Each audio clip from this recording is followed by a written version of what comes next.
Seat belt बांध लीजिए क्योंकि हमारा ये सफर बहुत ही रोमांचक और खतरों से भरा होने वाला है। तो चलिए पृथ्वी की सतह से उड़ान भरते हैं और ब्रह्मांड के आखिरी छोर की ओर चलते हैं। जैसे जैसे हम पृथ्वी की सतह से ऊपर उठते जा रहे हैं वैसे वैसे हमें पृथ्वी की सतह ब्लू स्फीयर की तरह दिखने लगी है। यह है इंटरनेशनल स्पेस स्टेशन, इंसानों द्वारा स्पेस में बनाई गई सबसे बड़ी चीज। ये 27,580 किलोमीटर प्रति घंटे की रफ्तार से पृथ्वी के चक्कर काट रहा है, जो कि पृथ्वी की सतह से लगभग 400 किलोमीटर ऊपर है और ये 24 घंटे में लगभग 16 बार पृथ्वी के चारों ओर घूम जाता है। जैसे ही हम इंटरनेशनल स्पेस स्टेशन से और ऊपर जाते हैं तो हमें इंसानों द्वारा बनाई गई कुछ और चीजें दिखाई देती हैं। सैटेलाइट्स। अंतरिक्ष में इंसानों द्वारा भेजी गई हजारों सैटेलाइट्स पृथ्वी का चक्कर काट रही हैं। सैटेलाइट्स का अंतरिक्ष में एक जाल सा बिछा हुआ है। चलिए और ऊपर चलते हैं। इतने ऊपर से पृथ्वी का नजारा तो देखिए, कितना खूबसूरत लग रहा है हमारा ये नीला ग्रह। हम पहुंच चुके हैं चांद के पास। हमसे पहले यहाँ पर 12 एस्ट्रोनॉट्स आ चुके हैं, जिनमें नील आर्मस्ट्रांग पहले व्यक्ति थे जो इसकी सतह पर उतरे थे और उनके पैरों के निशान आज भी चांद की सतह पर देखे जा सकते हैं। चांद पर कोई वायुमंडल नहीं है, इस वजह से ये निशान सदियों तक ऐसे ही बने रहेंगे। हम अभी अपने घर से लगभग 4 लाख किलोमीटर दूर हैं और चंद्रमा से हमारा ग्रह कुछ इस तरह का दिखाई देता है। ऐसा लग रहा है जैसे अंतरिक्ष में एक ब्लू मार्बल रखी हो। चांद की सतह एक बैटल फील्ड की तरह लग रही है, जिसने पिछले अरबों सालों से कॉमेट्स और एस्ट्रॉइड्स की मार को झेला है। चांद का कोई वायुमंडल नहीं है जो कि कॉमेट्स या एस्ट्रॉइड्स को स्पेस में ही जला दे। सौभाग्य से हमारे पृथ्वी का वायुमंडल है जो हमें स्पेस से आने वाले खतरों से बचाता है। चलिए अंतरिक्ष में एक लंबी छलांग लगाते हैं। ये है हमारे सौर मंडल का सबसे चमकीला ग्रह वीनस। इसको पृथ्वी की छोटी बहन बोला जाता है क्योंकि ये पृथ्वी की ही तरह रॉकी प्लैनेट है, जिसकी ग्रेविटी लगभग पृथ्वी के ही समान है। लेकिन ये ग्रह एक नर्क की तरह है क्योंकि इस पर होती है भयंकर बारिश, पानी की नहीं बल्कि एसिड की। इसके एटमॉस्फेयर में जो बादल दिखाई दे रहे हैं वो सल्फ्यूरिक एसिड के हैं। हमारे सौर मंडल में सिर्फ वीनस ही एकमात्र ऐसा ग्रह है जिस पर सबसे ज्यादा ग्रीन हाउस इफेक्ट होता है। सूर्य की गर्मी इस पर आती तो है लेकिन वापस नहीं जा पाती, जिस वजह से हीट इसके एटमॉस्फेयर के अंदर ट्रैप होकर रह जाती है। यही कारण है कि शुक्र ग्रह हमारे सौर मंडल का सबसे गर्म ग्रह है, जिसका तापमान 465 डिग्री सेल्सियस है। इसकी सतह पर काफी मात्रा में ज्वालामुखी मौजूद हैं, जो इस ग्रह को और ज्यादा खतरनाक बनाते हैं। इस एंग्री प्लैनेट पर कुछ भी सरवाइव नहीं कर सकता। चलिए अपनी जर्नी को और आगे बढ़ाते हैं। ये है सूर्य के सबसे पास मौजूद ग्रह मरकरी।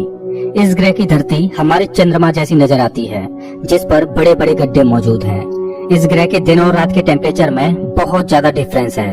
रात के समय में इसका तापमान -170 डिग्री सेल्सियस पहुंच जाता है, तो दिन के समय में 400 डिग्री सेल्सियस को भी पार कर जाता है।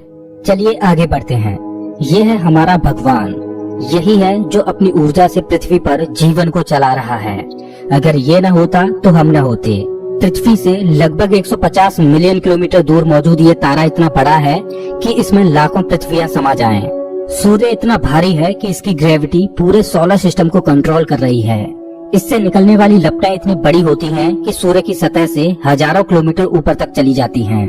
चलिए अपनी यात्रा को आगे बढ़ाते हैं। ये है पृथ्वी का सबसे नजदीकी ग्रह मंगल। इसकी धरती लाल है, इस वजह से इसे लाल ग्रह भी बोला जाता है। वैज्ञानिक मंगल ग्रह के बारे में जानने के लिए बड़े ही उत्सुक हैं, क्योंकि वैज्ञानिक कहीं न कहीं ये अनुमान लगाते हैं कि मंगल ग्रह हमारा पास्ट है। वैज्ञानिक मानते हैं कि अतीत में मंगल की धरती पर जीवन फला फूला होगा। मंगल की धरती पर भी सागर मौजूद थे, नदियां मौजूद थीं, इसका खुद का एक एटमॉस्फेयर था। लेकिन आज ये ग्रह वीरान और बंजर पड़ा है। आज वैज्ञानिक इस ग्रह पर सूक्ष्म रूप में ही सही बैक्टीरिया के रूप में जीवन खोजने में जुटे हैं और वैज्ञानिक इस ग्रह पर भविष्य में बस्तियां बसाने की सोच रहे हैं। अगर हम मंगल पर आए हैं तो हम इसे कैसे मिस कर सकते हैं। ये है ओलंपस मॉन्स, एक प्राचीन ज्वालामुखी। मंगल की धरती पर ज्वालामुखी से बना ये पहाड़ पृथ्वी की सबसे ऊंची चोटी माउंट एवरेस्ट से भी लगभग 3 गुना ऊंचा है और ये हमारे सोलर सिस्टम की सबसे ऊंची चोटी है। अगर मंगल की धरती से हम अपने ग्रह पृथ्वी को देखें तो ये कुछ इस तरह की दिखाई देती है। अब आगे की यात्रा थोड़ी सी डरावनी होने वाली है, क्योंकि अब हम एस्ट्रॉइड बेल्ट में प्रवेश कर रहे हैं, जो कि मंगल और बृहस्पति ग्रह के बीच मौजूद है। इसमें मौजूद हैं बड़ी बड़ी और विशालकाय चट्टानें, जो कि सूर्य के चारों ओर घूम रही हैं। इस एस्ट्रॉयड बेल्ट में इतनी बड़ी बड़ी चट्टानें मौजूद हैं कि अगर ये सब आपस में मर्ज हो जाएं, तो इनसे एक बड़े ग्रह का निर्माण हो सकता है। इस बेल्ट में इतने बड़े बड़े एस्ट्रॉयड्स मौजूद हैं कि इन पर एक बड़ा शहर बसाया जा सके। जैसा कि हम जानते हैं कि 4.5 बिलियन साल पहले हमारे सौर मंडल में ग्रह बने, लेकिन एस्ट्रॉयड बेल्ट में मौजूद ये मलबा जैसा का तैसा रह गया। एस्ट्रॉयड बेल्ट में मौजूद मलबा एक प्लैनेट बन सकता था, लेकिन एक बड़ी शक्ति ने इस मलबे को प्लैनेट नहीं बनने दिया, और वो शक्ति थी जुपिटर। जुपिटर की हाई ग्रेविटी ने एस्ट्रॉयड बेल्ट के एस्ट्रॉयड्स को प्लैनेट नहीं बनने दिया। जुपिटर हमारे सोलर सिस्टम का सबसे बड़ा प्लैनेट है और इसके ढेर सारे चंद्रमा हैं। ये इतना बड़ा है कि हमारे सोलर सिस्टम के अन्य सभी प्लैनेट्स को मिलाकर भी इतना बड़ा ग्रह नहीं बनाया जा सकता। ये है जुपिटर का ग्रेट रेड स्पॉट। ये लाल धब्बा जुपिटर की सतह पर सदियों से चला आ रहा है। ये एक विशाल तूफान है। ये रेड स्पॉट इतना बड़ा है कि इसमें 3 पृथ्वियां आ जाएं। जुपिटर एक गैसीय प्लैनेट है, इस वजह से इसकी सतह पृथ्वी की तरह ठोस नहीं है। अगर आप जुपिटर की सतह पर उतरे तो आप इसकी सतह पर खड़े नहीं हो सकते, बल्कि सीधे इसके अंदर चले जाओगे। जुपिटर जितना वायलेंट और विनाशकारी है, वहीं इसके चंद्रमा जीवन के पनपने के लिए आइडियल साबित होते हैं। जुपिटर के दर्जनों चंद्रमाओं में से एक है यूरोपा, जो कि पूरी तरह बर्फ की मोटी चादर से ढका हुआ है। वैज्ञानिक मानते हैं कि यूरोपा की सतह पर जमी हुई बर्फ के नीचे पानी तरल रूप में मौजूद है। इस पर पानी का तरल रूप में होना जीवन के होने की संभावनाओं को बढ़ा देता है। हमारे सोलर सिस्टम में बृहस्पति ग्रह के चंद्रमा यूरोपा पर वैज्ञानिक जीवन होने की प्रबल संभावनाएं जताते हैं। हमारा अगला पड़ाव है हमारे सौर मंडल का सबसे खूबसूरत प्लैनेट सैटर्न। शनि ग्रह के छल्ले इसकी सुंदरता में 4 चांद लगाते हैं, जो कि इसकी सतह से लाखों किलोमीटर ऊपर तक फैले हैं। शनि ग्रह को अपने सोलर सिस्टम का ताज माना जाता है। ये है शनि ग्रह का एक चंद्रमा टाइटन। इसका खुद का एक एटमॉस्फेयर है, इस पर हवा है, बारिश होती है, यहाँ तक कि इस पर ऋतुएं भी बदलती हैं। इस पर नदियाँ और सागर मौजूद हैं। ये चंद्रमा देखने में लगभग पृथ्वी की ही तरह है, लेकिन इस पर जो नदियाँ और सागर हैं, वो पानी के नहीं बल्कि लिक्विड नेचुरल गैस के हैं। अगर हम किसी भी तरह इस नेचुरल गैस को पृथ्वी पर ला पाएं, तो ये इतनी ज्यादा है कि हजारों सालों तक ये हमारे शहरों को रोशन कर सकती है। वैज्ञानिक अनुमान लगाते हैं कि अरबों साल बाद जब सूर्य गर्माने लगेगा और एक रेड जाइंट बन जाएगा, तब टाइटन हैबिटेबल जोन में होगा। उस समय टाइटन पर पृथ्वी जैसी परिस्थितियां मौजूद होंगी। इस वजह से वैज्ञानिक टाइटन को भविष्य की पृथ्वी मानते हैं। अभी हम अपने घर से इतने दूर आ चुके हैं कि यहाँ से हमारी पृथ्वी एक डॉट की तरह दिखाई देती है। अब जैसे जैसे हम अंतरिक्ष की गहराई में और आगे बढ़ते जाएंगे, वैसे वैसे पृथ्वी हमारी आंखों से ओझल होती जाएगी। हमारा अगला पड़ाव है यूरेनस। प्राचीन समय में यूरेनस और नेपच्यून के बारे में कोई भी जानकारी नहीं थी, जब तक कि टेलीस्कोप का आविष्कार नहीं हुआ। हमारी सौर व्यवस्था का सबसे आखिरी प्लैनेट है नेपच्यून। हमारा सोलर सिस्टम बहुत बहुत बड़ा है, लेकिन नेपच्यून के बाद भी हमारा सोलर सिस्टम खत्म नहीं हो जाता। अपने सोलर सिस्टम की गहराई में हम आगे बढ़ते हैं तो हम पहुंच जाते हैं कुइपर बेल्ट में, जो पिछली एस्ट्रॉयड बेल्ट से 20 गुना चौड़ी और 200 गुना ज्यादा फैली है। ग्रहों की लिस्ट से बेदखल किया जाने वाला प्लूटो भी इसी कुइपर बेल्ट का सदस्य है। कुइपर बेल्ट में एस्ट्रॉयड बेल्ट से भी ज्यादा बड़े बड़े ऑब्जेक्ट्स मौजूद हैं, जिनकी खुद की ग्रेविटी की वजह से इनके चंद्रमा भी हैं। चलिए कुइपर बेल्ट को पार करके आगे चलते हैं। हमारी पृथ्वी से 13 बिलियन किलोमीटर दूर ये है सूर्य से सबसे दूर मौजूद ऑब्जेक्ट सेडना। ये एक बौना ग्रह है, जो एक ऐसा स्पेस ऑब्जेक्ट है जो सबसे दूर सूर्य की परिक्रमा कर रहा है। इसकी खोज 2003 में हुई थी। ये सूर्य की एक परिक्रमा 10,000 सालों में पूरी कर पाता है। चलिए अब अपने सोलर सिस्टम से बाहर का रुख करते हैं। अभी हम इंटरस्टेलर स्पेस में प्रवेश कर चुके हैं। देखिए देखिए, अंतरिक्ष की गहराई में ये क्या ट्रेवल कर रहा है। ओह, ये तो वॉयेजर 1 स्पेसक्राफ्ट है। यही तो इकलौता स्पेसक्राफ्ट है जो कि इंसानों द्वारा बनाई गई सबसे दूर मौजूद चीज है। ये पृथ्वी से अब तक 19 अरब किलोमीटर दूर जा चुका है। इस स्पेसक्राफ्ट ने अंतरिक्ष के काफी सवालों से पर्दा उठाया है। ये बंदूक से निकली बुलेट से भी 20 गुना तेज ट्रेवल कर रहा है। चलिए अपनी यात्रा को और आगे बढ़ाते हैं।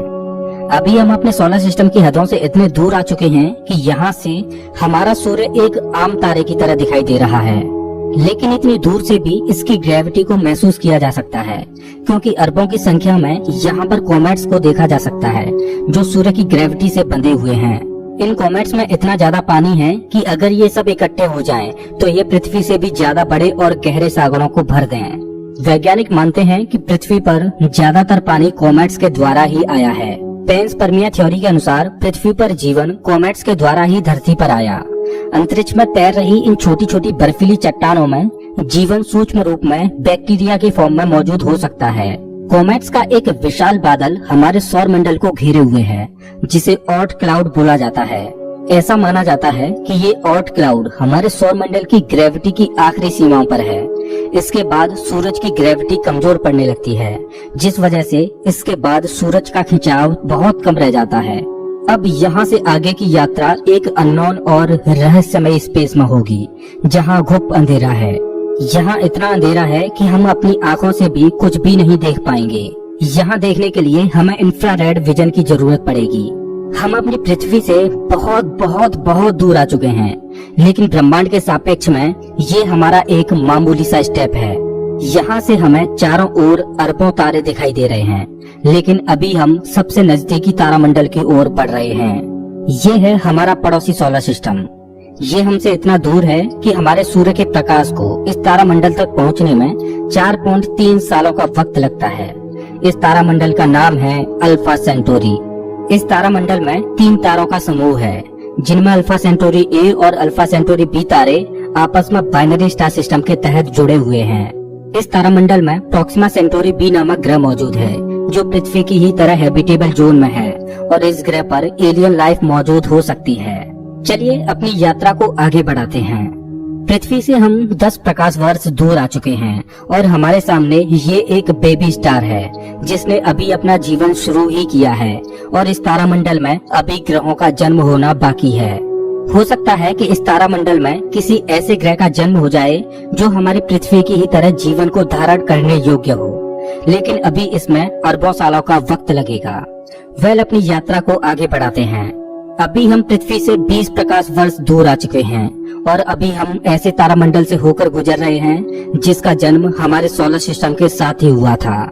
इस तारे का नाम है ग्लीस 581 और इसकी सबसे बड़ी खास बात यह है कि इस तारे का चक्कर लगा रहा है एक ऐसा ग्रह जो हमारी पृथ्वी से बिल्कुल मेल खाता है और इस ग्रह पर एलियन सिविलाइजेशन होने की प्रबल संभावना है। वैसे तो हमारी मिल्की वे गैलेक्सी में अरबों तारे हैं, जिनकी यात्रा करना तो दूर, उनको पूरे जीवन काल में गिनना भी संभव नहीं है। तो चलिए अपनी यात्रा को आगे बढ़ाते हुए मिल्की वे गैलेक्सी से बाहर निकलते हैं।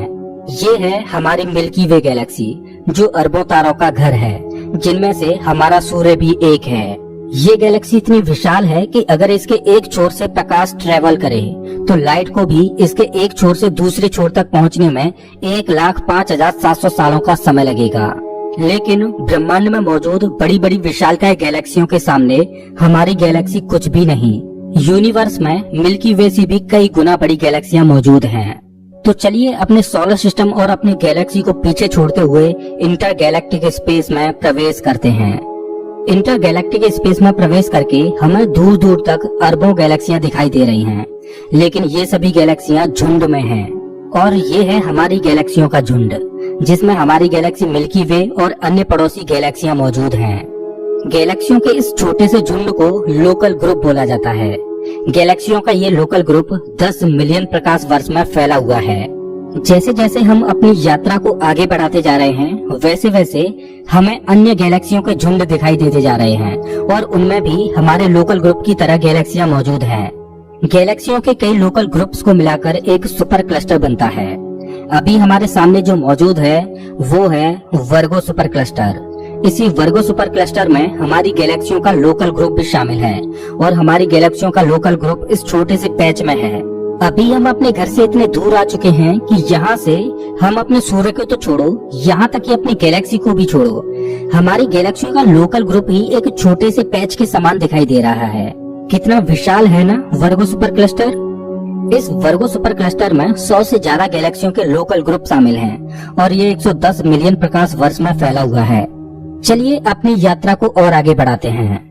अरे ये क्या, जैसे जैसे हम आगे बढ़ते जा रहे हैं वैसे वैसे हमें वर्गो सुपर क्लस्टर जैसे अनगिनत सुपर क्लस्टर्स दिखाई दे रहे हैं। इस सुपर क्लस्टर के समूह को नाम दिया गया है लेनिया सुपर क्लस्टर और हमारा वर्गो सुपर क्लस्टर यहाँ पर है, एक छोटे से पैच के समान, जिसमें हमारी गैलेक्सियों का लोकल ग्रुप एक डॉट की तरह भी दिखाई नहीं दे रहा।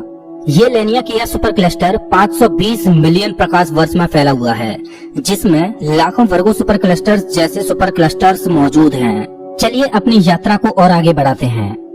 जैसे जैसे हम आगे बढ़ते जा रहे हैं, वैसे वैसे लेनिया सुपर क्लस्टर भी छोटा होता जा रहा है और इतनी दूर से देखने पर लेनिया सुपर क्लस्टर भी एक छोटे से पैच की तरह दिखाई दे रहा है। ओह माय गॉड, मेरा तो दिमाग ही घूम गया।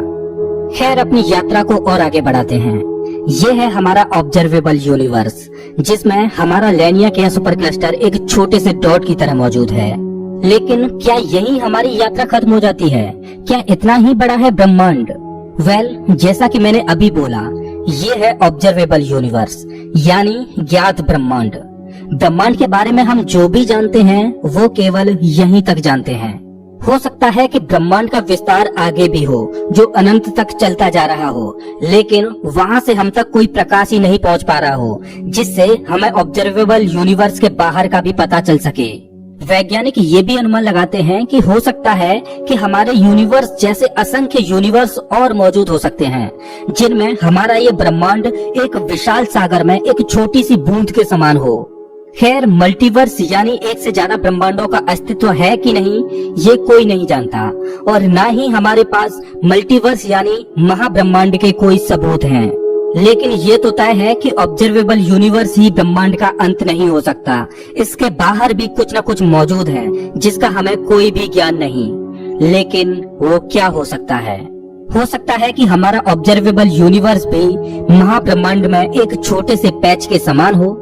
दोस्तों, आपकी ब्रह्मांड के आखिरी छोर तक की यात्रा कैसी रही? प्लीज कमेंट बॉक्स में जरूर बताएं। अगर आपको ये वीडियो पसंद आया हो तो इसे लाइक करें और ऐसे ही मजेदार वीडियोज के लिए चैनल को सब्सक्राइब करें।